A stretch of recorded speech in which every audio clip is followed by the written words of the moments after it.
The fluorescent lights were burning my eyes as I lay on the gurney, my stomach feeling like someone had set it on fire from the inside. The ER doctor's face was grim as he explained that my appendix had ruptured and I needed emergency surgery immediately. "We're calling your emergency contact now," the nurse said, already dialing. That contact was my wife, Elena. We'd been married for 7 years, and in all that time, I'd never doubted her love for me. Not once. Until that moment when my brother Tyler answered her phone instead. The nurse had it on speaker, and I heard Tyler's voice, casual and relaxed. "Hey, what's up?" The nurse explained the situation, her voice professional but urgent. "This is Memorial Hospital. We have your brother-in-law Brandon here. He's going into emergency surgery for a ruptured appendix. It's serious. We need his wife Elena here as soon as possible. There's a chance he might not make it through the night." I expected panic. I expected Elena to grab the phone and tell me she was on her way. Instead, I heard my brother laugh. That same easy laugh I'd heard 1,000 times at family barbecues and holiday dinners. "She's kind of busy right now," Tyler said. "Her hands are pretty occupied." Then I heard it. Elena's voice in the background, giggling like a teenager. "And my mouth," she added, and they both erupted into laughter. The nurse's face went white. She looked at me with something close to pity, then quickly ended the call. "Mr. Hendricks, I'm so sorry. We'll try another contact." But I couldn't hear her anymore. The pain in my abdomen was nothing compared to the pain that had just exploded in my chest. My wife was with my brother, and even knowing I might die on that operating table, she was more interested in whatever they were doing together than being by my side. They wheeled me into surgery, and the last thing I remember thinking before the anesthesia took hold was that if I survived this, everything was going to change. I'd built my life around Elena, around Tyler, around the family I thought we had together. But as the world faded to black, I realized that family had been a lie. And when I woke up, if I woke up, I was going to have to figure out what to do with that truth. Before we continue with Brandon's story, if you're finding this as shocking as I did when I first heard it, make sure to hit that subscribe button and turn on notifications. This channel shares real stories about betrayal, justice, and people who found the strength to rebuild their lives after everything fell apart. Drop a comment below telling me what you would have done in Brandon's situation. And if you think he deserves justice for what happened, smash that like button. Now, let's get back to the story because what happens next is going to blow your mind. The surgery took 4 hours. When I woke up in recovery, the first face I saw wasn't Elena's. It was my father's. Richard Hendricks sat in the chair next to my bed, his weathered hands gripping the armrest so tightly his knuckles were white. He was 68 years old, a retired construction foreman who'd built half the commercial buildings in our city with his own hands. He'd taught me everything I knew about hard work, integrity, and family loyalty. The look on his face told me he knew something was wrong. "Dad?" I croaked, my throat raw from the breathing tube they'd used during surgery. He leaned forward immediately, his face a mixture of relief and rage. "Brandon, thank God. The doctors said it was touch and go for a while there. Your appendix had completely ruptured. Another hour and you'd have been septic." I tried to sit up, but the pain was too intense. "Where's Elena?" The question came out automatically, even though part of me already knew I didn't want the answer. My father's jaw tightened. "She's not here, son. When the hospital called me after they couldn't reach her, I tried calling her myself. Tyler answered, said she was in the shower and couldn't come to the phone. This was 3 hours ago." 3 hours. I'd been dying, fighting for my life on an operating table, and my wife couldn't be bothered to show up. My brother couldn't be bothered to tell her it was urgent enough to get out of the shower. "Dad," I said quietly, "I heard them. When the nurse called." Tyler answered Elena's phone. They were laughing. She said she was busy with her hands and her mouth. My father's face went from red to purple. He stood up so fast the chair scraped against the linoleum floor. "Are you telling me what I think you're telling me?" I nodded, and something shifted in my father's expression. The anger was still there, but underneath it was something colder. Calculation. My father had always been a strategic thinker, someone who planned 3 moves ahead in every situation. "Son," he said, sitting back down and leaning in close, "we're going to handle this the right way. Not the emotional way. Not the way that ends with you in jail for assault. The right way." Over the next 2 hours, as I lay in that hospital bed recovering from surgery, my father and I made a plan. He called my lawyer, a sharp woman named Patricia Vance who specialized in divorce cases. He called his accountant, a man named Howard Chen who'd been managing the family's finances for 30 years. And he called my best friend since childhood, Derek Morrison, who happened to be a private investigator specializing in infidelity cases. By the time Elena finally showed up at the hospital 5 hours after my surgery, walking in like nothing was wrong, we had already set everything in motion. She breezed into my room wearing tight jeans and a low-cut top, her hair still damp from that shower she'd supposedly been taking 3 hours earlier. "Hey, babe," she said, leaning down to kiss my forehead. "Sorry it took me so long to get here. I was at the gym and my phone was in my locker. I didn't see the calls until after my class." I looked at her, looked at her, and saw a stranger. This woman who I'd shared a bed with for 7 years, who I'd trusted with my life, my business, my heart, was standing there lying to my face. And the crazy thing was, she was good at it. If I hadn't heard that phone call, if I didn't know for certain that Tyler had answered her phone, I might have believed her. "The gym," I repeated, my voice flat. "Yeah, you know how I've been trying to get back in shape. Spin class ran long." She squeezed my hand. "But I'm here now. How are you feeling?" "Like I almost died," I said, watching her face carefully. "The doctor said it was close. Another hour and I would have been septic. Could have died on the operating table." Elena's expression shifted to concern, but it felt performative, like she was playing a role. "Oh my God, that's so scary. But you're okay now, right? You're going to be fine?" My father, who had been standing silently in the corner the entire time, finally spoke up. "Elena, where's Tyler? I tried calling him after I couldn't reach you. He said you were in the shower. That was hours ago." I watched Elena's face carefully. There was a flicker of something, panic maybe, before she smoothed it over with a smile. "Tyler? I don't know. Why would you call him?" "Because he answered your phone," my father said, his voice cold as ice. Elena laughed, but it sounded forced. "That's impossible. My phone's been in my gym locker all afternoon." "Then how did Tyler answer it?" I asked. "How did he tell the nurse you were too busy to come to the hospital because your hands and mouth were occupied?" The color drained from Elena's face. She opened her mouth, closed it, opened it again. I don't know what you're talking about. There must be some mistake." "No mistake," I said, my voice steady despite the pain radiating from my abdomen. "I heard it myself. The nurse had the phone on speaker. Tyler answered. You laughed in the background. You both thought it was hilarious that I was dying and you couldn't be bothered to come." Elena took a step back from the bed, her eyes darting between my father and me. "Brandon, I swear, I don't know what you think you heard, but—" "I know what I heard," I interrupted. "And so did the nurse. And so did my father. And guess what, Elena? That's all being documented in my medical records right now. Time-stamped. Recorded.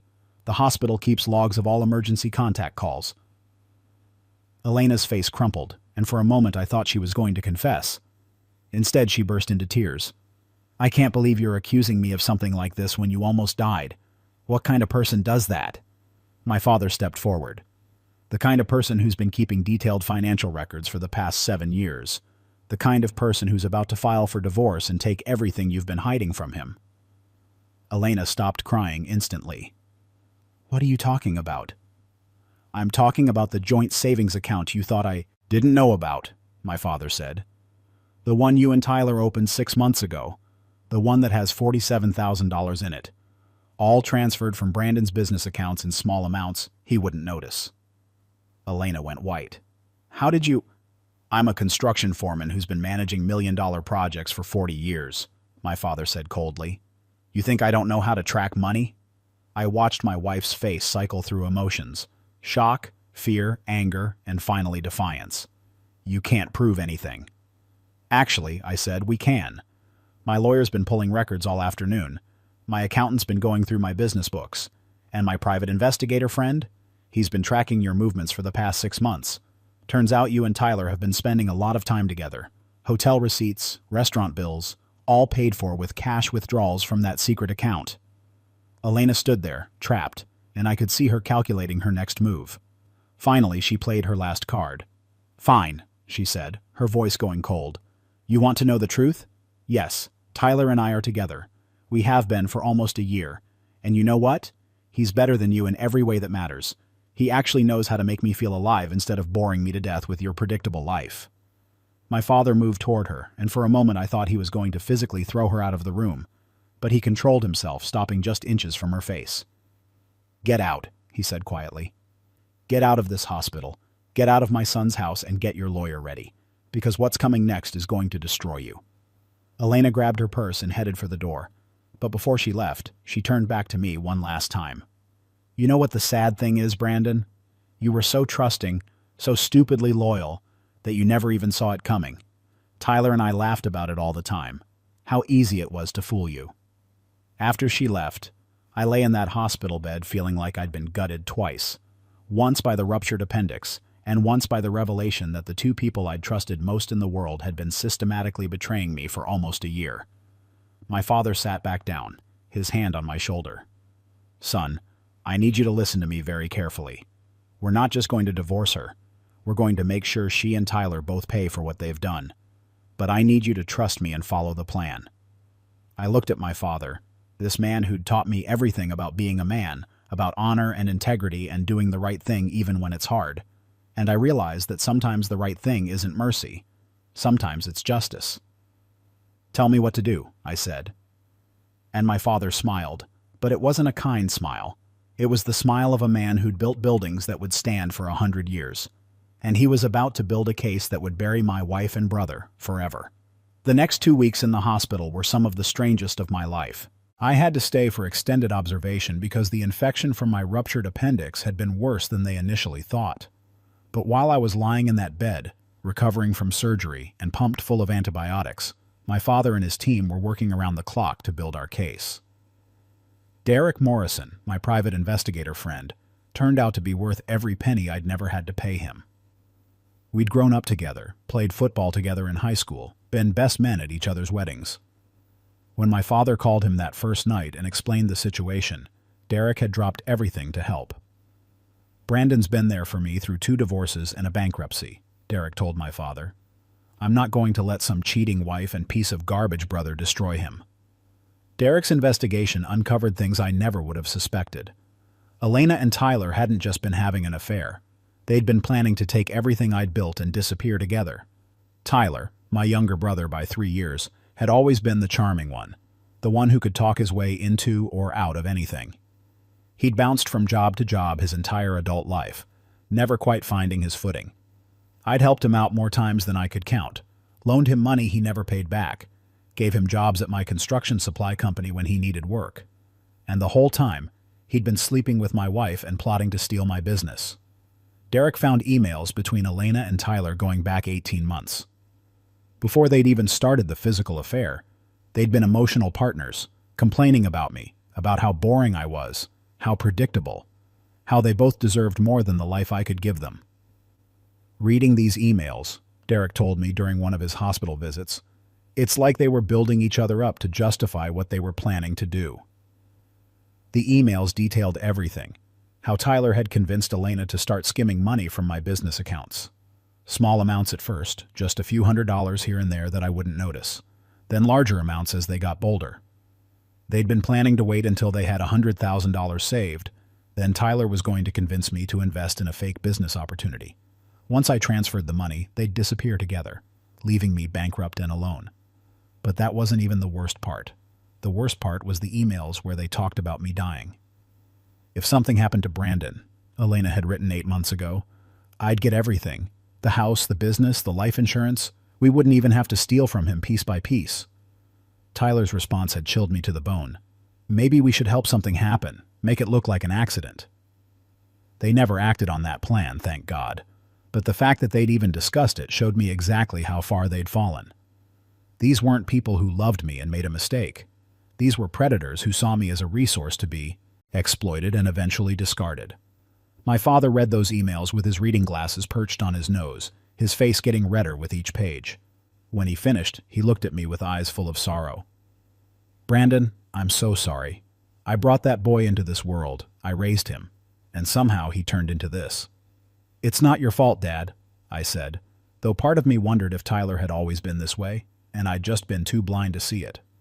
"No," my father said firmly, "it's not. but it is my responsibility to make sure he faces consequences.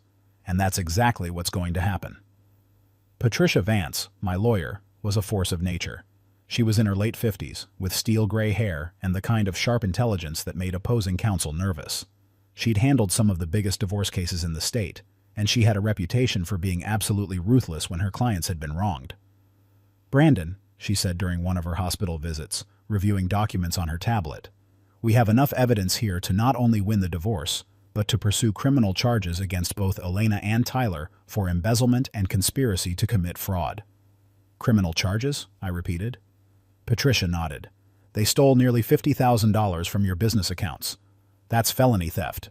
The emails where they discussed staging your death could potentially be conspiracy to commit murder, though that's harder to prove since they never actually took steps toward it. But at minimum, we're looking at multiple felonies." I thought about that. Tyler in prison? Elena with a criminal record?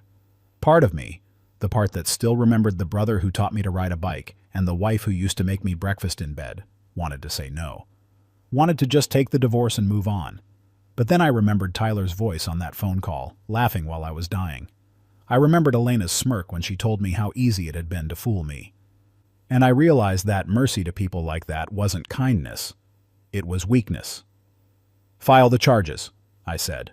Patricia smiled, and it was the smile of a shark that had just spotted blood in the water. "Good, because I've already drafted everything. I just needed your approval to proceed." While I was still in the hospital, Patricia filed 3 separate legal actions. First, divorce proceedings with a motion to freeze all assets and prevent Elena from accessing any of our joint accounts.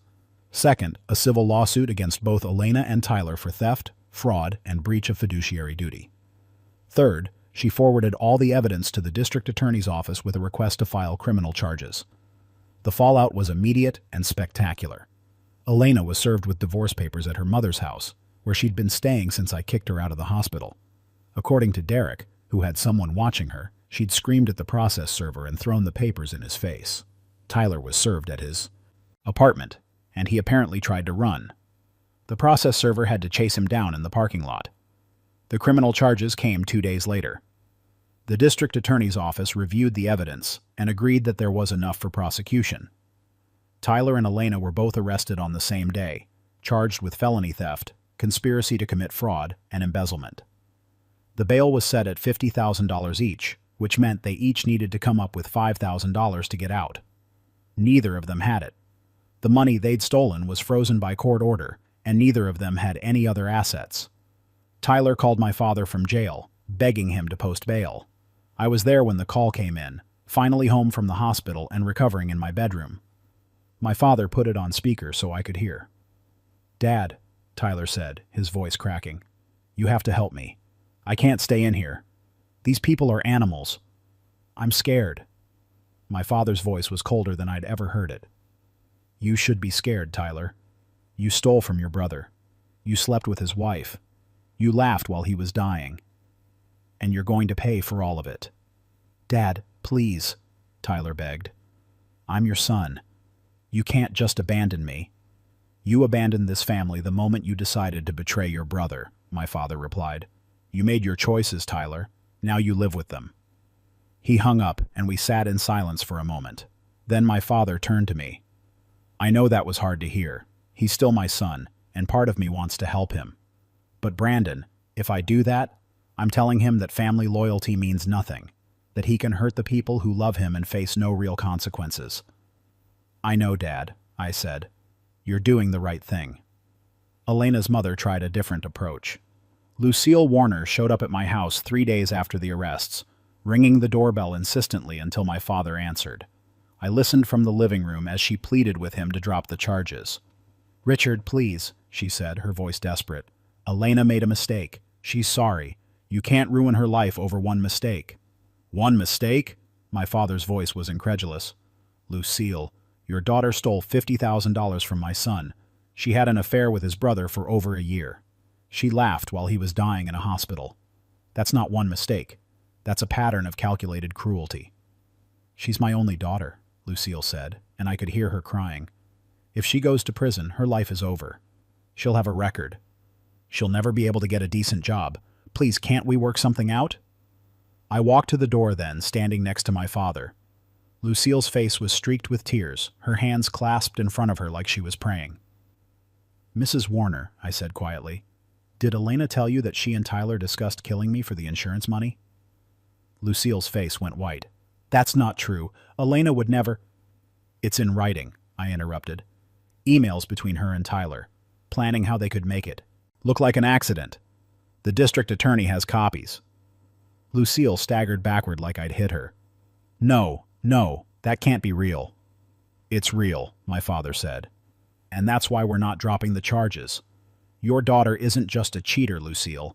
She's a criminal who was planning something far worse than theft." We closed the door on her, and I felt no satisfaction, just a deep, hollow ache where my family used to be. The trial took 6 months to get to court, but when it did, it was a bloodbath. Patricia Vance brought everything she had, and the prosecution followed her lead. They called the emergency room nurse who'd made that first phone call and heard Tyler and Elena laughing. They called my father, who testified about the secret bank accounts and the stolen money. They called Derek, who presented a timeline of the affair with photos, hotel receipts, and credit card statements. But the most damaging testimony came from the emails. The prosecutor read them aloud in court, and I watched the jury's faces change from neutral to disgusted. When they got to the part where Elena and Tyler discussed staging my death, 2 of the jurors looked physically ill. Elena's lawyer tried to argue that the emails were just fantasy, venting between 2 people who felt trapped. But Patricia destroyed that argument on cross-examination. "If my client was just venting when he said he wanted to murder someone," she asked Elena, "would you think that was acceptable?" Elena, on the witness stand, could only stammer. The jury deliberated for less than 3 hours. Guilty on all counts. Tyler got 3 years in state prison for theft and fraud. Elena got 2 years, plus 5 years probation. They were also ordered to pay restitution of $50,000 plus interest and all legal fees. The civil lawsuit was even more devastating. Since they'd been convicted of criminal charges, the civil case was essentially decided. The judge awarded me $200,000 in damages, $50,000 for the money they stole, and $150,000 in punitive damages for their egregious conduct. Neither of them had any assets to pay it, so the judgment would follow them for the rest of their lives.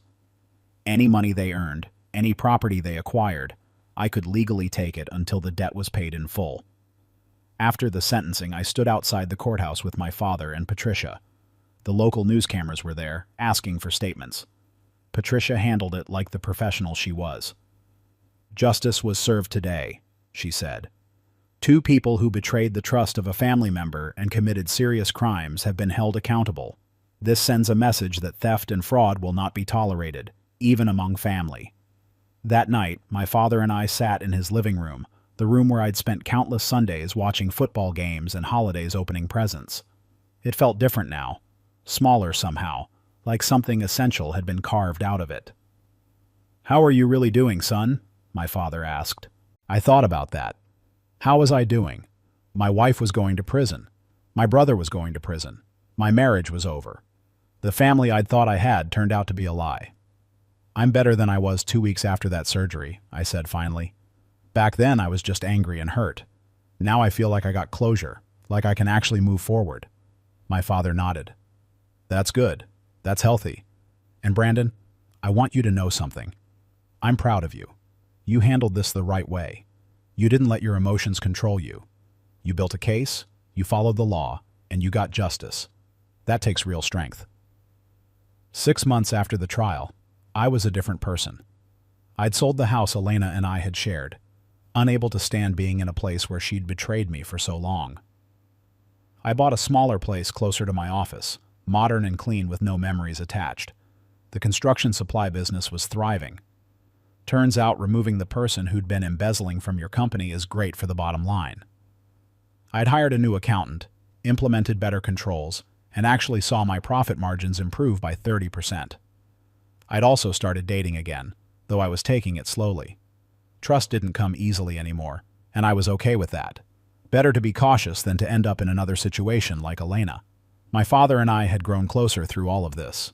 We had dinner together twice a week now, and he'd become more involved in the business, offering advice based on his decades of experience in construction. Tyler was scheduled for release in 2 years with good behavior. Elena would be out in 18 months. I'd thought a lot about what I'd do if they reached out to me after their release. Would I forgive them? Could I? The answer was complicated. I didn't hate them anymore. That burning rage I'd felt in the hospital had cooled into something more like indifference.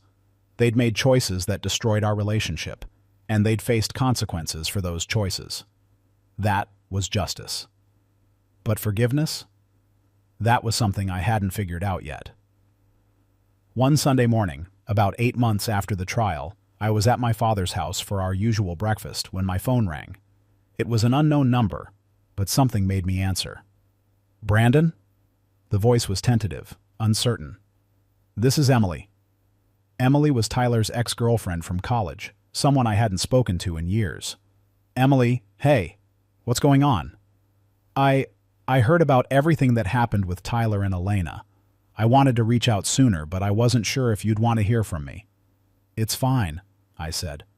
"What's on your mind?" There was a long pause. Then Emily said, "I wanted you to know that Tyler did this before, when we were together. He had an affair with my younger sister. They planned to take money from my father's business and run away together. I found out and stopped it before they could, but I never told anyone. I just broke up with him and moved on. I should have warned you. I should have said something." I felt a chill run down my spine. "Emily, that's not on you. Tyler made his choices." "I know, but if I'd spoken up, maybe you wouldn't have gone through all this. Maybe you would have seen who he really was before he could hurt you." After we hung up, I told my father what Emily had said. He sat there in silence for a long moment, then shook his head. "Tyler's been this way for a long time then. It wasn't just Elena's influence or a moment of weakness. This is who he is." "Yeah," I agreed. And knowing that actually makes me feel better, because it means I didn't miss some obvious sign. He was just good at hiding who he really was. My father reached across the table and gripped my hand. "Brandon, you're going to be okay. You're going to build a good life without them. And one day, you'll look back on all this and realize that losing them was the best thing that ever happened to you." I wanted to believe that. And sitting there in my father's kitchen, eating the breakfast he'd made, talking about the future instead of dwelling on the past, I thought maybe he was right. The human capacity for betrayal never stops amazing me, but neither does our capacity for resilience, for rebuilding, for finding out what we're really made of when everything we thought we knew gets torn away. I survived that ruptured appendix, and I survived the rupture of my family. Both left scars, but both taught me something important about what matters and what doesn't. Trust matters, loyalty matters, integrity matters. And when people show you they don't value those things, when they laugh while you're dying and steal from you while you're sleeping, the kindest thing you can do for yourself is let them go and never look back. That's what I learned lying in that hospital bed, listening to my wife and brother laugh about my possible death. And that's the lesson I carry with me every single day. If this story resonated with you, if you understand what it means to be betrayed by the people you trusted most, please leave a comment sharing your experience. Sometimes knowing we're not alone in our pain is the first step toward healing. And don't forget to subscribe to this channel for more real stories about people who faced betrayal and found the strength to fight back. Hit that like button if you think Brandon did the right thing. Thanks for watching, and remember, your worth isn't determined by how others treat you. It's determined by how you respond when they show you who they really are.